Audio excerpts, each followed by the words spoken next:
históricos e que Deus está atuando. Então, eu estou vendo que está gravando agora, né? É isso? Então, Eu não legal. sei se vai dar certo, porque Então, eu vamos nunca mexi tentar. aqui, mas eu acho que vai dar sim. Então, se você está nessa gravação ou ao vivo ou vendo depois, nós estamos no Atos Jovem, que é o Ministério Jovem da nossa comunidade Atos, e nós estamos reservando esse tempo para a gente compreender melhor um movimento de Deus na história chamado Reforma Protestante. Então, sejam bem-vindos, todos vocês que estão vendo ao vivo e quem verá depois esse vídeo, e vamos juntos. Então, eu estava dizendo que a Reforma Protestante não é um movimento isolado na história, e é importante que a gente compreenda o que veio antes e também o que veio depois. E é por isso que a gente precisa compreender um pouco a linha histórica. E eu gostaria de começar hoje com essa linha histórica. Então, primeiro, o nome que se dá a esse movimento de mudança religiosa e com impactos políticos, econômicos, culturais que aconteceu no século XVI, com repercussão no mundo inteiro, a história chamou de Reforma Protestante. Não é uma reinvenção protestante, não é uma reinvenção do cristianismo, é um retorno ao cristianismo genuíno. Então, essa é a primeira ênfase que eu gostaria de dar agora. Não é que não se sabia nada ou a respeito do cristianismo e se passou a conhecer na Reforma Protestante. Não é isso. Na verdade, o cristianismo ele foi sofrendo uma disfuncionalidade, ele foi perdendo a sua genuinidade por uma série de condições da igreja oficial cristã, por assim dizer. Então, é por isso que, quando a gente está falando dos reformadores, do movimento que Deus suscitou no finalzinho do Renascimento na história, é uma reforma e não uma reinvenção, ok? Essa é a primeira coisa. Então, vamos pensar aqui. Quando é que nasce a fé cristã ou a igreja cristã? É bom a gente lembrar que quando Jesus esteve no nosso mundo, ele lidou com discípulos que eram judeus. Então, os primeiros discípulos de Jesus eram judeus. Eles não eram, por assim dizer, cristãos, no sentido que a gente conhece hoje. Eles seguiam a religião judaica, eles seguiam a lei de Moisés, e os profetas hebreus disseram que haveria um tempo em que o Messias, um filho de Davi, da dinastia Davi, viria para trazer o reino de Deus à história. Eles estavam esperando esse tempo. É por isso que João Batista, por exemplo, vai perguntar para Jesus: tu és o Messias que nós esperamos? Então, Jesus convive com seus discípulos, Jesus vai à cruz, morto pelo sistema político da época, que é o Império Romano, e pelo sistema religioso corrompido, que é o judaísmo da época de Jesus.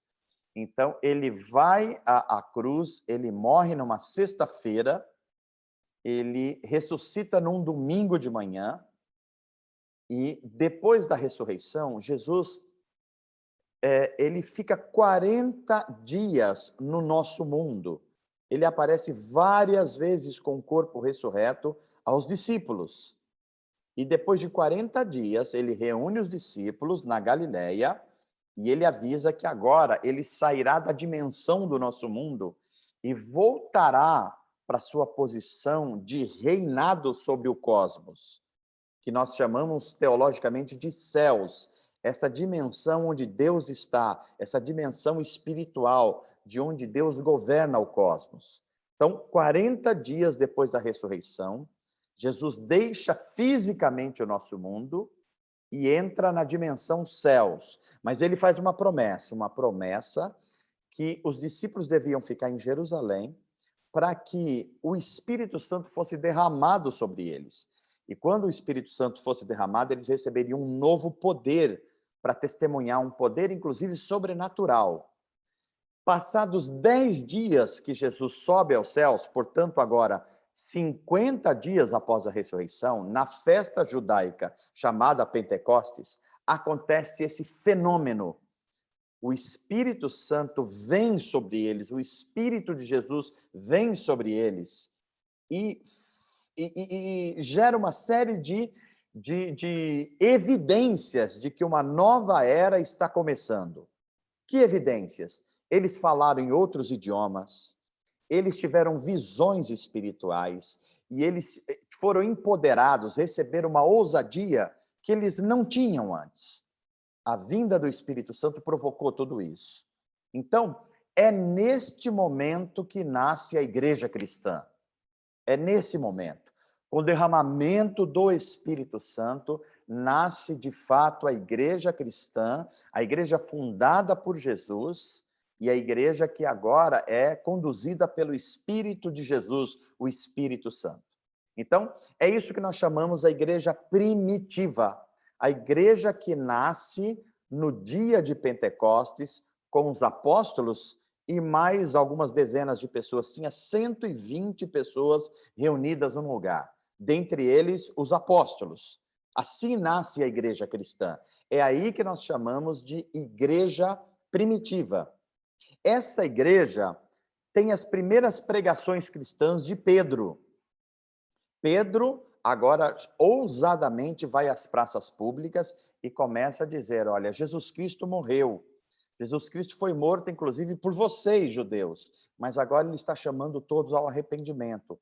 Convertei-vos a Jesus Cristo, sejam batizados, para que vocês experimentem a salvação de Deus e recebam o dom do Espírito. Aí nasce a igreja de Jerusalém, que agora não é mais os 120, mas outras pessoas se convertem. É o que eu estou chamando aí no slide de igreja-mãe. Desta igreja-mãe, passa o tempo e esta pregação revolucionária dos apóstolos no poder do Espírito vai gerando perseguição do Império Romano, que não aceita que haja adoração que não seja aos deuses romanos e principalmente ao imperador. E vai promover também uma perseguição dos judeus, que falam, os cristãos são uma seita, a verdadeira religião é a religião de Moisés, é o judaísmo. Essa perseguição faz com que muitas pessoas fujam de Jerusalém para não serem mortos. E essa fuga de Jerusalém leva essas pessoas às outras cidades e países.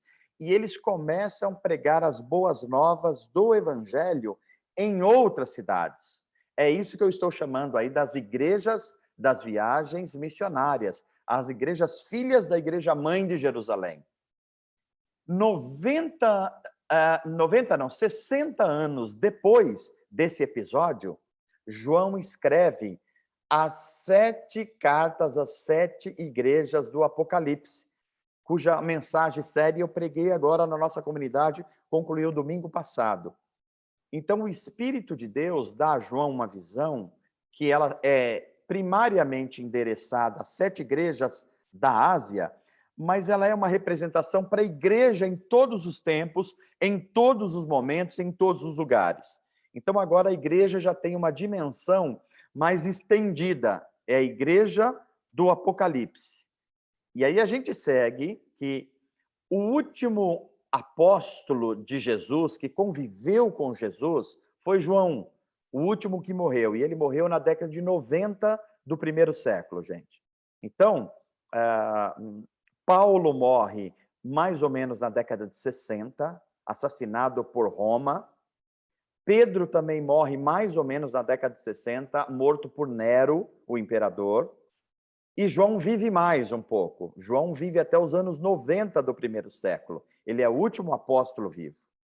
E os discípulos dos apóstolos, especialmente um discípulo de João, é que vão dar sequência à liderança da igreja. Começa aí, então, o período dos pais da igreja. Quem eram os pais da igreja? Homens que conviveram com os últimos apóstolos e que passaram a ser a liderança da igreja. Nós já entramos aí no século II. Policarpo, Orígenes, tantos homens que foram levando adiante o evangelho. Então, nós estamos falando aí da igreja dos pais da igreja, a patrística, que vem de pais. E o último desses pais, e o mais conhecido, é Agostinho, Agostinho de Hipona, que a Igreja Católica Romana chama de Santo Agostinho.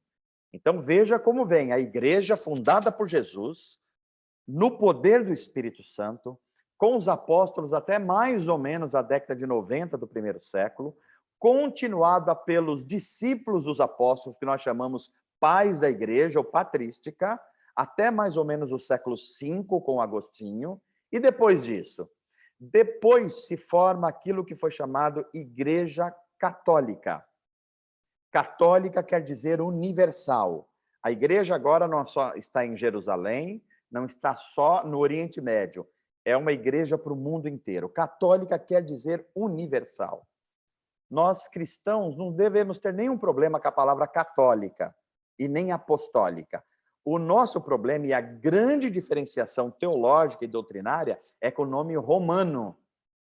Então, a Igreja Católica que a gente conhece hoje, ela tem 4 nomes: Igreja Católica Apostólica Romana. O nosso problema é só com o último. A igreja é a igreja fundada por Jesus Cristo. A igreja, ela é católica porque é a igreja para todo lugar geográfico e para todas as eras. Ela é universal, é isso que quer dizer católica. Ela é apostólica porque ela se baseia na doutrina dos apóstolos.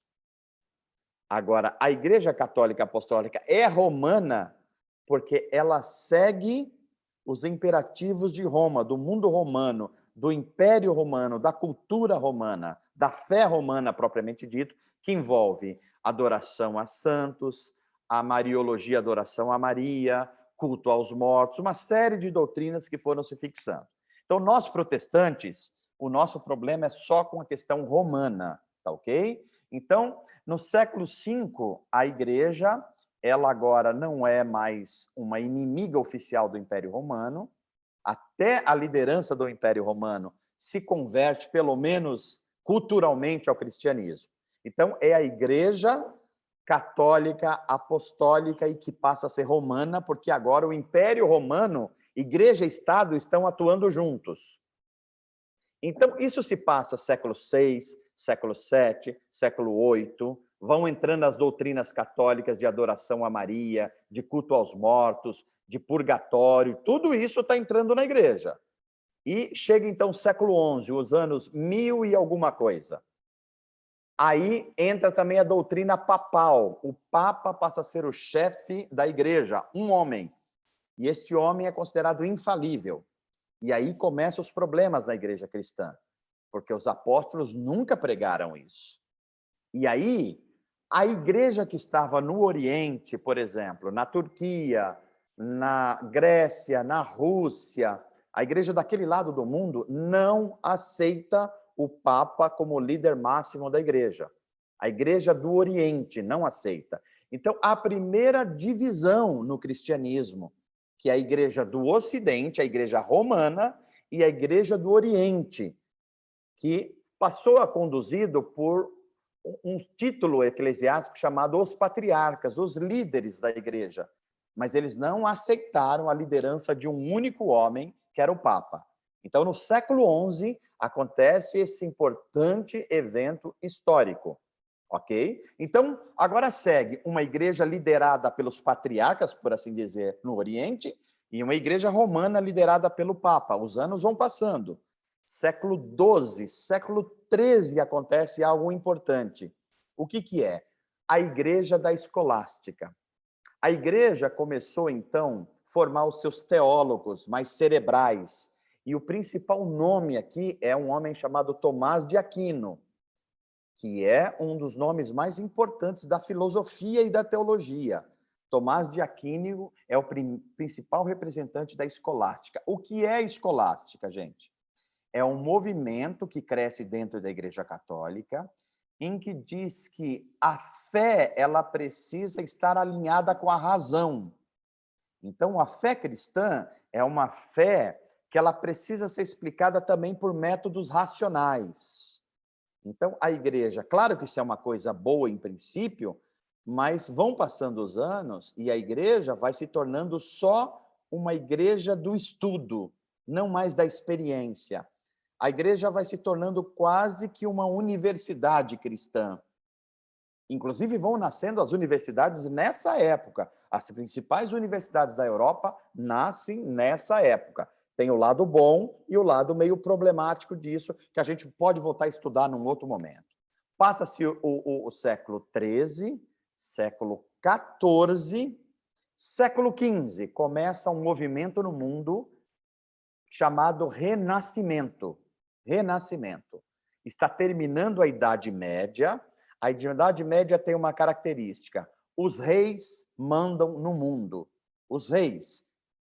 E a Igreja Católica é um poder muito grande. A Igreja Católica Romana chega a ter 1/3 das terras da Europa. Tenta imaginar isso. O poder político e econômico. E a Igreja vai se corrompendo com esse poder todo. Então, nós chegamos no Renascimento, as artes começam a aparecer mais, começa a haver alguns questionamentos sobre o poder dos reis, o poder absoluto, começa a ter as grandes navegações, a descoberta da América, depois dos Estados Unidos, depois do Brasil, as Índias, tudo aquilo está acontecendo dentro do Renascimento. E, na sequência do Renascimento, acontece o início da Reforma Protestante. É por isso que eu fiz questão de dar uma sequência histórica para a gente entender a Reforma Protestante. Ela não veio do nada, ela vem de uma sequência de fatos. Da mesma forma que o Renascimento começou a questionar o poder absoluto dos reis, começou um movimento dentro da própria Igreja questionando o poder absoluto dos papas, a venda da fé, as idolatrias dentro da Igreja, como houve um abandono da autoridade da Bíblia e foi transferido para o Papa. Tudo isso estava acontecendo em movimentos dentro da Igreja. E começou-se a vender certificados de perdão de pecados, que eram chamados de indulgências. Olha que coisa terrível. Então, a Igreja ela foi perdendo a sua santidade, ela foi se corrompendo. E muitos cristãos dentro dela começaram a ficar extremamente incomodados. Esse movimento estoura em 1517, ele começa antes, mas ele estoura em 1517, que é o dia oficial do início histórico da Reforma Protestante, 31 de outubro de 1517. 31 de outubro de 1517. Por que essa data? Porque foi nessa data que um padre, um monge católico, chamado Martinho Lutero, percebeu que tinha chegado na cidade dele um representante do Papa. O nome desse homem era Tetzel. E esse homem chegou vendendo os certificados de perdão de pecados. O que ele dizia, o Tetzel? Se você fizer uma contribuição importante para a Igreja Católica Romana, porque nós estamos construindo a Catedral de São Pedro, que fica lá em Roma, que eu já falei na aula passada, se você fizer uma contribuição, isso vai ter uma repercussão eterna. Por quê? Porque o Papa vai usar o seu poder para perdoar os pecados de vocês, e se vocês tiverem um parente falecido que morreu pagão, ou seja, morreu sem ter os pecados perdoados, eles serão perdoados se eles estiverem no purgatório. Olha a implicação disso. Lutero era ainda um monge católico, mas ele se revolta contra isso e esses movimentos. E ele vai para frente da sua paróquia e coloca 95 teses contra esses desmandos da Igreja Católica Romana. Quando eu falo aqui a porta da sua igreja, vamos entender. Porta da igreja no século XVI era o equivalente a um mural acadêmico da universidade. A igreja era o local da discussão intelectual. Então, não era simplesmente uma porta da igreja. Era o lugar, o que Lutero faz é um chamado para se discutir academicamente o que estava acontecendo com a igreja e estava deteriorando a moral e a doutrina da igreja. E vamos lembrar que Martinho Lutero era um doutor em teologia e filosofia. Então, ele chama para discussão. Em primeiro lugar, ele não está fazendo uma revolta, ele está querendo reformar a própria igreja. Só que esse movimento dele é visto com maus olhos pelo Papa, e aí ele é chamado a se retratar num concílio que teve em 1521, e ele falou, olha, passados 4 anos, eu só vejo a igreja em decadência, e a minha consciência diz que a Bíblia é a única regra de fé, que o Papa não tem a última palavra em relação à Bíblia, que a fé não pode ser vendida, que as pessoas são salvas pela fé em Cristo e não pela mediação da Igreja Católica. Eu não vou me retratar, porque eu tenho certeza que a minha consciência está no Evangelho e em Jesus Cristo. Claro que ele é condenado, e ele é condenado à morte. Mas ele foi liberado alguns dias, e quando ele foi liberado alguns dias, um dos reis, um dos príncipes alemães chamado Frederico, faz um sequestro relâmpago de Lutero. Ele também, os príncipes da Alemanha, por um caminho perigoso, religioso, econômico, histórico. E eles sabem que Lutero representa uma mudança. Eles sequestram Lutero, porque Lutero ia ser morto pelos romanos, e escondem Lutero num castelo. É aí que Lutero, escondido, muitas pessoas pensaram que ele estava morto, inclusive. Ele pega a Bíblia, que estava escrito apenas no grego, e começa a traduzir para o alemão. Assim nascem as traduções nos idiomas populares, primeiro o alemão e depois o francês, todas as línguas que vieram depois, inclusive o inglês. Ok? Então, nós chegamos aí à Igreja da Reforma Protestante. Agora eu vou passar bem rápido, porque nós vamos voltar e continuar a Reforma Protestante. Mas assim, passado mais ou menos uns 50, 60 anos da Reforma Protestante, esse ímpeto de reforma, de busca por Deus, por busca das Escrituras, que levou a um novo estado de descobrimento científico, filosófico, o mundo melhorou, a educação melhorou, a coisa foi perdendo um pouco o ímpeto.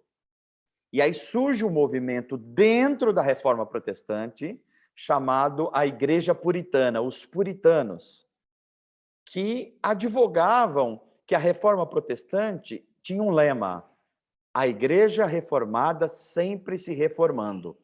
Se ela não se reformar, ela vai voltar a ser como a Igreja Católica. Esse movimento dos puritanos, eles têm uma grande apreciação pela leitura, pela Bíblia Sagrada, eles têm um ritmo de vida muito severo, assim, eles gostam do trabalho, eles não são dados a muitos prazeres, assim, que pode levá-los aos pecados, e eles são um grupo que vão fugir da Europa, que estará em guerra nesse período, para formar, por exemplo, os Estados Unidos da América. Os pais peregrinos, eles são desse grupo dos puritanos, que vão formar os Estados Unidos, um país com liberdade religiosa, liberdade econômica, e que começou muito bem. Depois desandou um pouco, mas começou muito bem. A igreja puritana era uma igreja também um pouco cerebral. Isso tinha um lado bom, mas tinha alguns problemas. E aí surgiu um movimento dentro da igreja cristã chamado movimento pietista. Pietista vem de piedade. Ou seja, dizendo que a fé cristã ela era uma fé da razão, mas ela era uma fé também da experiência, dos afetos, dos sentimentos. Tudo isso tinha que estar na fé cristã. Esse é o movimento pietista. Então, nós já estamos aí no século XVIII. E do movimento pietista vem a igreja dos grandes avivamentos, pregações de Wesley, de Edwards, começaram a trazer um novo frescor para a igreja começou a se renovar. Nós já estamos saindo do século XVIII para o século XIX. Do século XIX para o século XX começa o movimento pentecostal, que é a igreja que tenta recuperar mais a oração, a busca por coisas sobrenaturais de Deus na história. Então, é uma teologia mais da experiência, do viver a experiência do poder do Espírito Santo. E depois nós chegamos à igreja do século XX e XXI, que já é um pouco nosso tempo. Então, olha, gente, o que eu queria dar uma ênfase era nessa linha histórica, para a gente entender a linha histórica da fé cristã. Claro que cada tema desse dá um curso, mas eu só estou fazendo aqui para a gente se situar. Então, Júlia, a partir de agora, eu dou uma paradinha para a nossa interação. De tudo que a gente ouviu até agora, coisas que ficaram muito nebulosas, só para eu voltar de novo ao tema da Reforma Protestante, só para tirar algumas dúvidas da cabeça, alguns comentários, algumas questões, tá bom? Tá com vocês aí. Quem quiser perguntar, eu acho que a Júlia vai monitorando aí, abrindo os microfones, ou vai fazendo pelo chat para a gente conversar um pouco. Eu tenho várias perguntas, mas eu acho que são muito específicas de cada momento, assim. Vai fazendo, talvez a sua pergunta seja a pergunta dos outros também.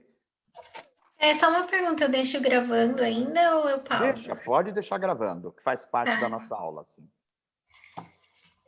A primeira pergunta que eu queria fazer era sobre a patrística. Eu não entendi muito bem. Então, eles eram as pessoas, os homens que faziam parte, né, desse movimento assim da patrística, eles eram discípulos dos que foram discípulos dos discípulos de Jesus? É isso mesmo. Ele começa assim, né?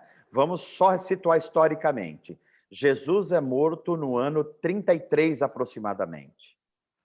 Depois de Jesus vem a pregação dos apóstolos, registrada no livro de Atos dos Apóstolos. E um pouquinho mais para frente, Paulo. Então, os 11 discípulos de Jesus, que depois que Judas morre, entra um 12º, que é Matias, continuam pregando o evangelho. Nós já estamos na década de 40 do primeiro século. Paulo surge mais ou menos aí. E Paulo vai pregando, tanto Paulo e Prego, eles morrem mais ou menos na década de 60. O último desses apóstolos é João, que morre na década de 90. Então, depois de João, houve os seguidores dos apóstolos, ou seja, os discípulos dos apóstolos. E eles são chamados de pais da igreja. Tem um bastante conhecido, que é Policarpo, que ele é um discípulo de João. Então, ele passa a ser um líder da igreja, mas não só eles. Tem discípulos que foram de Paulo, de Mateus, de Lucas, dos outros apóstolos. Começa aí o período dos pais da igreja, ou patrística. Esse movimento avança pelo século II, o século III, o século IV e vai até o século V. O mais conhecido e o mais importante deles é justamente o Agostinho de Hipona, que é chamado Santo Agostinho. Tá ok? É nesse período, Júlia, que a igreja vai fixando os seus concílios importantes, que vai fixando doutrinas cristãs importantes, por exemplo, a Trindade. A igreja do primeiro século não tinha uma compreensão muito clara a respeito da Trindade. São os pais da igreja que vão desenvolvendo essa doutrina. A dupla natureza de Jesus. Jesus é ao mesmo tempo 100% Deus, 100% homem. Essa explicação doutrinária vem com os pais da igreja também. A formação do cânone bíblico. Os apóstolos tinham o quê? O Antigo Testamento. E na época dos apóstolos estava sendo escrito o Novo Testamento. Então eles não tinham organizado. É justamente na patrística que vai se formar os 66 livros organizados. Não é a igreja que escolhe os 66 livros. A igreja reconhece essa literatura que já estava sendo usada pela igreja e fecha um cânon. Deu para entender agora melhor? Sim, então Agostinho de Hipona, ele era discípulo de quem, assim? Então, ele era discípulos dos discípulos, porque João teve um discípulo que foi Policarpo, Policarpo exerceu seu ministério e formou novos discípulos, que formaram Entendi. novos discípulos. Foram passando os anos até chegar no século do quarto por 5, que surge Agostinho de Hipona. Agostinho de Obrigada. Hipona, em princípio, ele era um maniqueísta, a religião de Maniqueu, que é uma religião meio esotérica, e ele se converte ao cristianismo, tá ok? Só para a gente situar. Ele foi tanto teólogo como filósofo, um homem de uma inteligência extraordinária. Obrigada, Manu. Tem uma De nada. pergunta da Vitória aqui no chat. Eu vou Vamos lá, ler. Victória. Ela falou: até a formação da Igreja Católica Apostólica Romana não haviam divisões na Igreja, todos aceitaram a integralização da cultura romana de adoração aos santos, etc. Sei que é difícil falar que todos aceitaram, provavelmente não foi o caso, mas não houve nenhuma divisão? Ó, vamos entender bem. Até João, o último apóstolo de Jesus, década 90 do primeiro século, estavam sendo feitos escritos que nós chamamos hoje de Novo Testamento. Depois deles, a igreja, através dos pais da igreja da patrística, não tinha uma teologia unificada como nós temos hoje. Eles tinham as cartas dos apóstolos, Por exemplo, a carta de Tessalonicenses, que circulava entre igrejas, a carta de Hebreus, mas eles não tinham, assim, um livro com teologia sistemática, teologia bíblica, eles não tinham isso. E eles não tinham nenhuma Bíblia organizada, vamos lembrar disso. Eles tinham o Antigo Testamento e essas cartas que circulavam nas igrejas. Foram os pais da igreja que foram organizando isso. E no século 3 e 4 é onde se formaram os principais concílios, onde várias lideranças da igreja, conhecidas no mundo europeu e asiático, se reuniram para unificar algumas doutrinas sobre o cristianismo. Então foram formando concílios, concílio de Niceia, concílio de Éfeso, para formar uma certa unidade cristã, unidade doutrinária cristã. Agora, o que mudou para que a igreja se tornasse Igreja Católica Apostólica Romana? É principalmente a conversão de um imperador chamado Constantino. Constantino era contra a igreja, mas diz a história ou a tradição que ele estava numa guerra, perdendo a guerra como um general romano, mas ele teve uma visão de uma cruz, e ele conta, ou os biógrafos dele contam, que essa visão, ele viu o Cristo dizendo a ele: por este sinal você vencerá e você será um instrumento de Deus na história. Então ele se converte ao cristianismo. A conversão de cristianismo é uma coisa muito polêmica, gente, porque tem gente que diz que ele teve uma conversão sincera e tem gente que diz que ele teve uma adesão ao cristianismo. Eu não vou entrar em questões aqui da fé pessoal dele, mas o impacto dele em se tornar um cristão, seja real ou seja nominal, mudou as coisas na igreja. Porque a igreja que era perseguida, agora passou a ser uma igreja não perseguida. E daqui a pouco ela se tornou uma igreja oficial do Império Romano. E aí que ela ganha o nome, a Igreja Católica Apostólica Romana. Então, a vida do imperador Constantino e a conversão dele é fundamental para a gente entender esse período, ok? Não sei se eu respondi a pergunta, se é mais ou menos isso. Então, eu tenho uma pergunta agora também, que eu acho que é parecida com a da Clara, que ela falou, foi por causa da parte romana que as igrejas não estavam mais santificadas. Eu entendi, tipo assim, em relação ao povo de Deus, sabe? Antes da reforma, Deus tinha deixado o povo dele sem, sei lá, o conhecimento do verdadeiro evangelho, porque não tinha acesso à Bíblia. Como que era isso, sabe? A salvação das pessoas. Tá, vamos entender então. Veja, os apóstolos foram homens inspirados por Deus de uma forma muito singular. Então, os apóstolos trouxeram conhecimento de Deus na pessoa de Jesus e, principalmente no século I, apesar de alguns problemas, mas a igreja cristã, ela estava centrada no evangelho, principalmente até João, os primeiros pais da igreja. Mas o tempo foi passando e os problemas começaram a acontecer. E quando a igreja se tornou a igreja do Império Romano, ela se tornou junto com o Estado romano, aí as coisas começaram a piorar. Por quê? Porque logo depois começaram a entrar grandes desvios na igreja cristã. Por exemplo, adoração aos santos, que começa a acontecer mais ou menos no século V, século VI.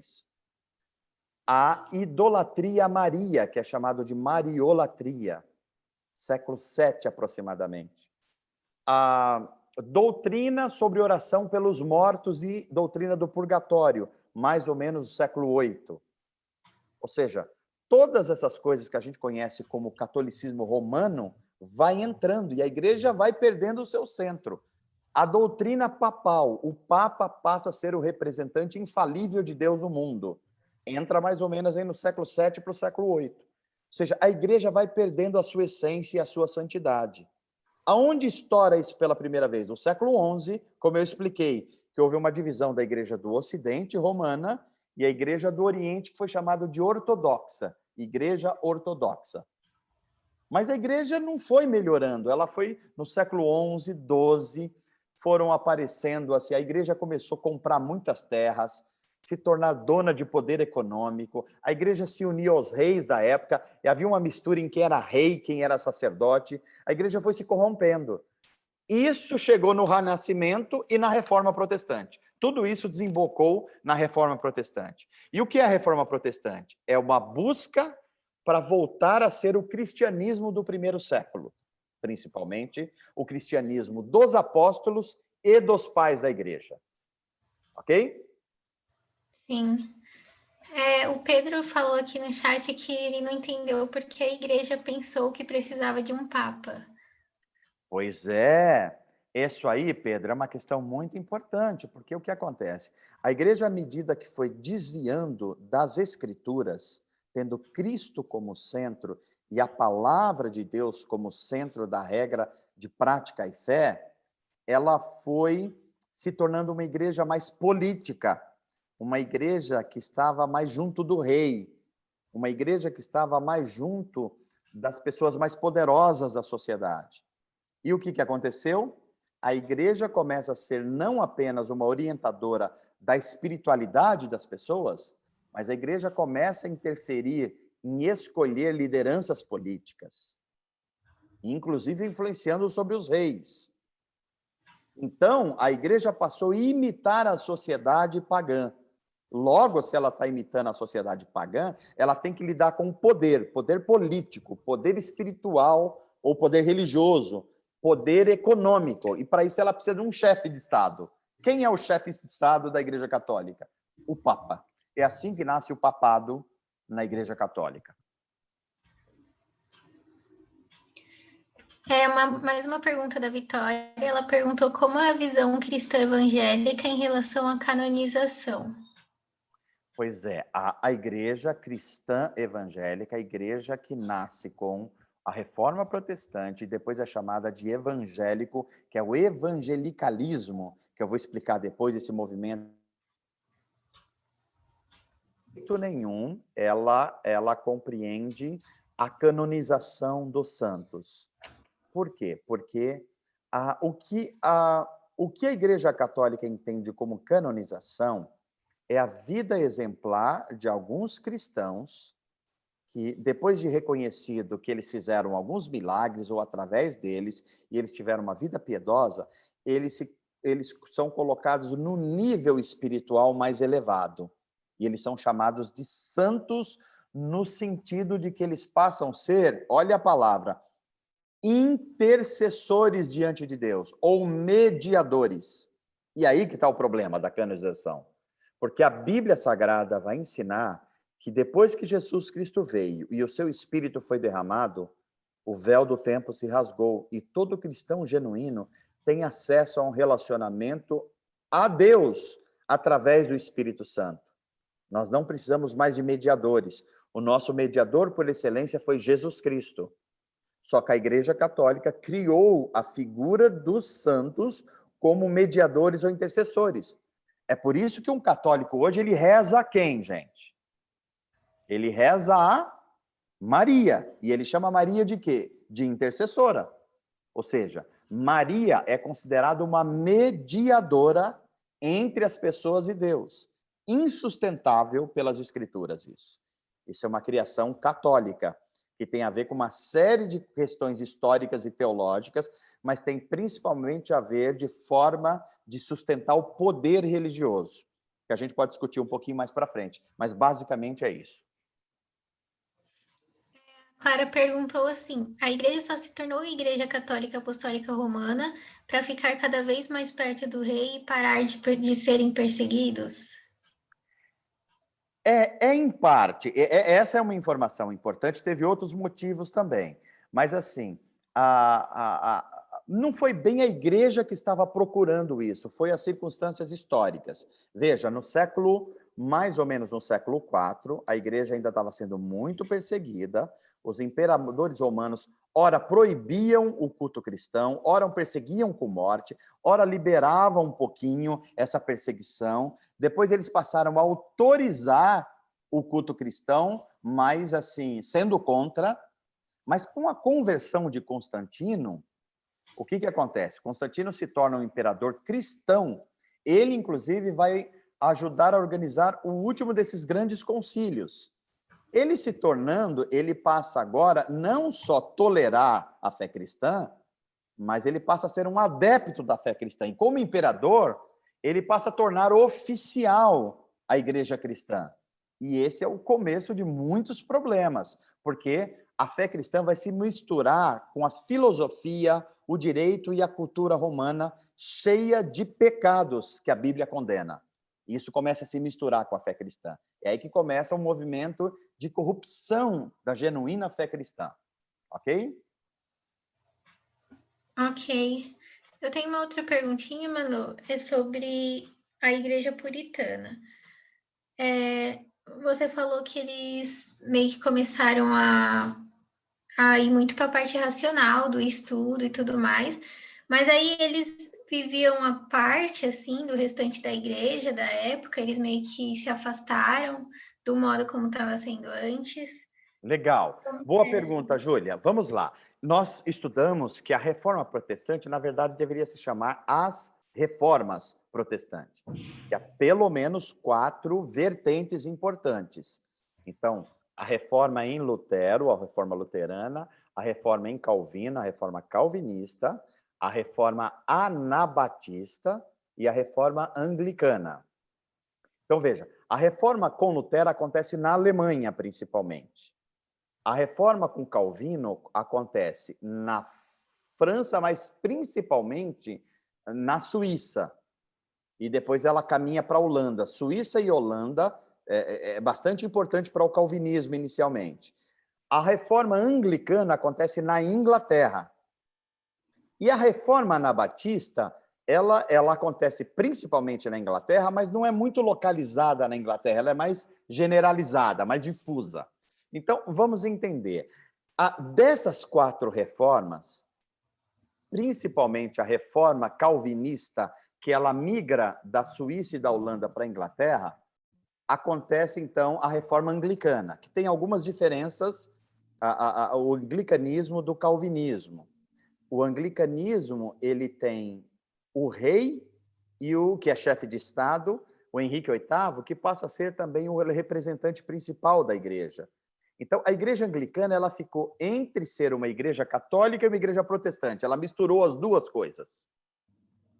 E o que acontece? Um grupo dentro da igreja anglicana não aceitou isso. Que grupo que era? Os puritanos. Por isso que eles foram chamados de puritanos. Eles viram, olha, nós vivemos a reforma protestante, mas a igreja anglicana não aprofundou essa reforma. Ela está trazendo elementos do romanismo. Ela continua na liturgia romana, tem muitos aspectos aqui que são romanos ainda. E nós precisamos continuar reformando a igreja, para ela se tornar como a igreja dos apóstolos no século I. Esse movimento foi chamado de puritanos. Então, ele se isola um pouco da igreja anglicana oficial e começam a estudar a Bíblia mais profundamente, a viver um estilo de vida mais preocupado com a santidade de vida. Eles são muito zelosos pelo trabalho, eles pegaram muito essa ideia do calvinismo, que é o trabalho é um sinal da bênção de Deus, e é uma coisa boa e não coisa ruim. Na teologia católica, quase sempre o trabalho tem uma conotação ruim. Na teologia protestante, especialmente o ramo calvinista, o trabalho é um sinal da bênção de Deus, e ele pode ser usado para a glória de Deus. Os puritanos tinham muito essa característica. Então, eles viviam de modo assim austero, não gostavam de gastar muito. Eles trabalhavam muito, mas não gastavam muito. E eles usavam essa poupança, essa sobra, para as missões. Eles tinham essa característica. Os primeiros puritanos foram assim, uma bênção. Mas depois esse movimento ele teve alguns problemas, porque essa fé puritana, que era bastante do estudo bíblico, ela se tornou extremamente cerebral apenas. Então, um bom cristão era aquele que conhecia muito bem as doutrinas, que tinha muitas horas de leitura de livros teológicos, dos sermões, e foi perdendo um pouco o serviço ao próximo, o amor ao próximo, o cuidado, foi perdendo um pouco isso. Aí vem um movimento pietista para dar uma corrigida nisso. Só para situar um pouquinho, Júlio. Mas é Entendi, importante, Marcelo. Júlia, você perceber, e todos, que Deus vai se utilizando de movimentos na história para corrigir os problemas. Um movimento quase sempre começa muito bem, mas depois ele vai perdendo um pouco da sua característica. Aí vem outros movimentos para irem corrigindo isso, tá ok? Uhum. A gente não tem mais nenhuma pergunta do pessoal aqui. Zerou as perguntas? Olha só. Já que ninguém me fez nenhuma, eu vou fazer mais uma. Pode? Então vai lá, Júlia. É bom que agora é a hora da interação mesmo. Eu fico pensando assim, como que nós, como evangélicos, né, como protestantes, a gente deve encarar a questão de, tipo, aparição de santos, de Maria, assim, na Igreja Católica, que as pessoas muitas vezes usam para, tipo, confirmar alguma coisa. Para confirmar, explica melhor o que você está chamando para Para confirmar. confirmar algum tipo de doutrina, sabe? Por exemplo, eu não sei se muito bem ao certo, eu posso estar falando alguma coisa errada, mas dizem que aquela questão do escapulário, que foi uma aparição de Maria em alguma guerra, e por isso as pessoas começaram a usar escapulário, por exemplo. Tá. Como Então que a gente vamos deve lá. encarar isso? A doutrina de Maria na Igreja Católica, ela começa mais ou menos entre o século VI e o século VII. Até aí, Maria era uma cristã, mãe de Jesus, uma mulher sem dúvida especial, porque dela veio o Salvador do mundo. Tanto é que o anjo chama ela de agraciada, é uma mulher assim espiritualmente bela em todos os aspectos e que todos nós devemos reconhecer. Os protestantes não podem cair no erro de tentar combater a mariolatria e ignorar a beleza da santidade de Maria. Não podemos cair nesse erro, né? Então, essa doutrina que vai entrando aos poucos, ela vai se firmando com algumas compreensões. Primeiro, a ideia de que Maria, ela não só teve uma gravidez e que provocou um nascimento virginal em Jesus, ou seja, ela não foi engravidada por nenhum homem, foi uma ação do Espírito Santo no útero de Maria, portanto, ela era uma virgem, mas a Igreja Católica vai adicionar aí, a Igreja Romana, adicionar uma compreensão que Maria, ela não teve outros filhos, ela permaneceu virgem, ela não se casou depois com José e teve outros filhos. Então, não é só a doutrina de que transformou Maria numa santa católica, é a doutrina da virginal de Maria. Para um católico, Maria continuou virgem. Terceira doutrina católica que deriva de Maria. Maria também ascendeu aos céus, assim como Jesus no século I. Isso é muito importante para a gente entender. Então, primeiro, Jesus foi concebido de uma virgem. Os protestantes também concordam com isso. Segunda coisa, Maria continuou virgem, a virgindade perpétua de Maria. Os protestantes negam isso, porque a Bíblia diz que Maria teve outros filhos a partir do casamento com José. Terceira afirmação católica sobre Maria. Maria ascendeu aos céus, está nos céus, por isso que ela pode ser uma mediadora ou uma intercessora dos homens. Os protestantes negam isso. Em nenhum lugar as escrituras sustentam isso. Quarto lugar, em termos teóricos, a Igreja Católica entende Jesus, o Filho de Deus, e Maria como mediadores. Ambos. Mas na prática, eles usam só Maria, pode perceber. Que toda vez que um católico vai rezar, ele reza a Maria. Então, é muito curioso. Os protestantes vão negar, principalmente sobre o livro de Hebreus, há um só mediador entre Deus e os homens, Jesus Cristo, homem. Só ele é plenamente Deus, portanto pode perdoar pecados, e só ele é plenamente homem, portanto pode ser o representante da raça humana. Ok? Respondeu mais ou menos? Deixa eu só fazer um adendo. A doutrina católica sobre o marianismo foi desenvolvendo de tal forma que chegou no século XVI, XVII, XVIII e ele foi ganhando esse nome Nossa Senhora.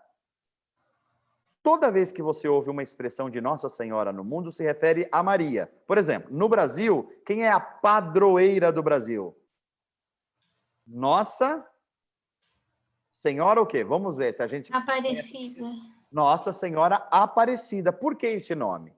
Diz a tradição católica que há tempos atrás tinham os pecadores pescando na região do Vale do Paraíba, e eles encontraram uma imagem da santa que fez um milagre de multiplicação de peixes, de uma série de coisas, e eles passaram a venerar Maria. Por isso que é Nossa Senhora Aparecida. Por que Aparecida? Porque apareceu para eles. Mas, por exemplo, em Portugal a gente vai ter, em França, Nossa Senhora de Lourdes, Nossa Senhora de Fátima, no México, Nossa Senhora Guadalupe.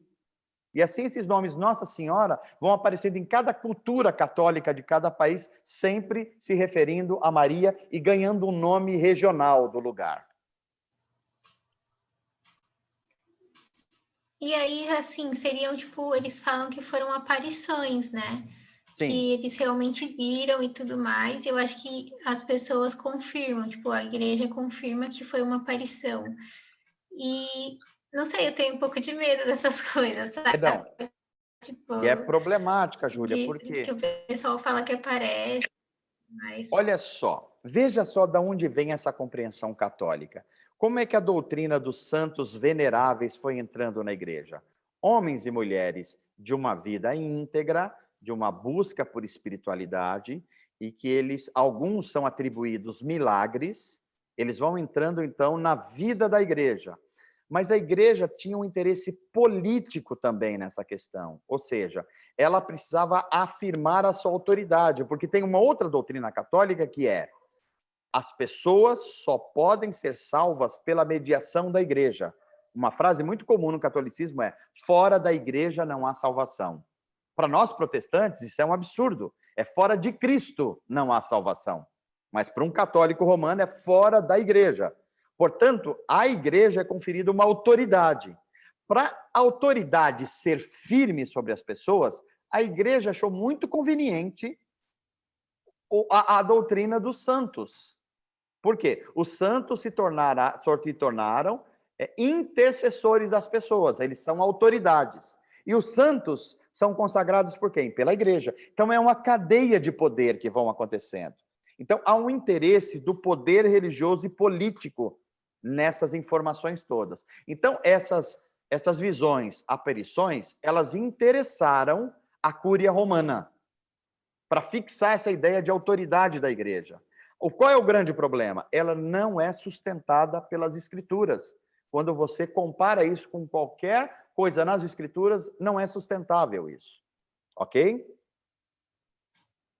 Ok. Aí vem uma outra questão importante, fez... Julia, outra questão importante. Por que um católico aceita essas visões e esses santos? Porque para um católico há 3 fontes de autoridade. A igreja, a própria Bíblia Sagrada, mas não é só a Bíblia. O magistério da igreja, que é o Papa e os cardeais, é a segunda autoridade, da onde vêm as bulas papais. Em terceiro lugar, a tradição do ensino da igreja. Um católico acredita nessas 3 coisas conjuntamente. Nós, protestantes, tiramos essas 2 coisas. Não é que elas não têm importância, elas têm importância, mas a Bíblia tem uma importância soberana sobre todas essas coisas. Então, por que eles aceitam essas visões? Isso entrou na doutrina católica. Por quê? Porque o magistério tem autoridade e a tradição tem autoridade. E por que nós, protestantes evangélicos, não aceitamos? Porque só a Bíblia tem autoridade. E a Bíblia não dá sustentação a essas coisas.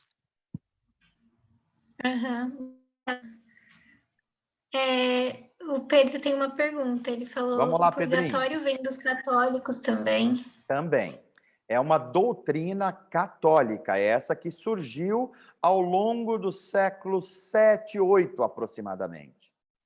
Ok? Então, na verdade, essa doutrina surgiu antes, porque Lutero já estava combatendo... Desculpe, ela surge mais ou menos no século 8 e vai ser depois é muito questionada por muitos cristãos, e em Lutero ela tem um questionamento final para valer. Mas ela foi entrando mais ou menos no século 6, 7, 8, porque tinha um grande problema. A igreja dizia, quem morreu pagão, ou seja, não foi batizado pela igreja católica quando criança, está no inferno. Só que essa doutrina era muito dura para muita gente.